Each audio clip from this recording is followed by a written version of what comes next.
ناظرین، کہا جاتا ہے کہ زندگی اور موت کا کوئی بھروسہ نہیں ہوتا۔ ایک لمحہ انسان کی خوشی میں ہوتا ہے اور اگلے لمحے وہ کسی حادثے کا شکار بن جاتا ہے۔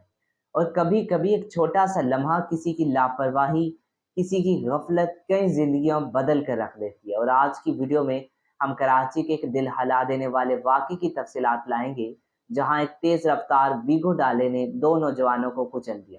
لیکن صرف حادثے تک محدود نہیں، بلکہ اس واقعے سے جڑی کچھ ایسی حقیقتیں سامنے آئیں جنہوں نے سب کو حیران کر دیا۔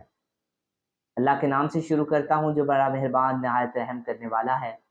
ناظرین، یہ افسوسناک واقعہ کراچی کے علاقے انچولی میں پیش آیا، جہاں ایک ویگو ڈالے نے تیز رفتاری کے باعث دو موٹر سائیکل سوار نوجوانوں کو ٹکر مار دی۔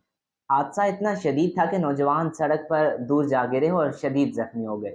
ڈرائیور اور گاڑی میں سوار دیگر افراد موقع سے فرار ہو گئے، لیکن وہ ایک چیز وہیں چھوڑ گئے جو اس حادثے کی کلی کھولنے والی تھی: گاڑی کی نمبر پلیٹ۔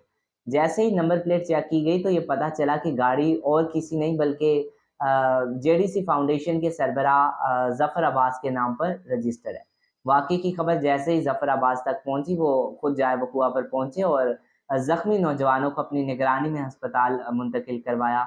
ظفر عباس کا کہنا ہے کہ یہ واقعہ جان بوجھ کر نہیں بلکہ ایک حادثہ تھا۔ گاڑی کے دفتر کا ایک لڑکا برف لینے کے لیے لے کر گیا تھا اور موٹر سائیکل سواروں کی ہیڈ لائٹس نہ ہونے کی وجہ سے ڈرائیور کو وہ نظر نہیں آیا۔ لیکن ناظرین، موقع پر موجود کچھ افراد نے مختلف کہانیاں سنائیں۔ ان کے مطابق گاڑی میں سوار افراد نے نہ صرف موقع سے فرار ہونے کی کوشش کی بلکہ نوجوان کے موبائل فون بھی چھیننے کی کوشش کی تاکہ واقعے کی ویڈیو نہ بنائی جا سکے۔ خوش قسمتی سے دونوں نوجوان اب خطرے سے باہر ہیں اور ان کا مکمل وہ علاج کیا جا رہا ہے۔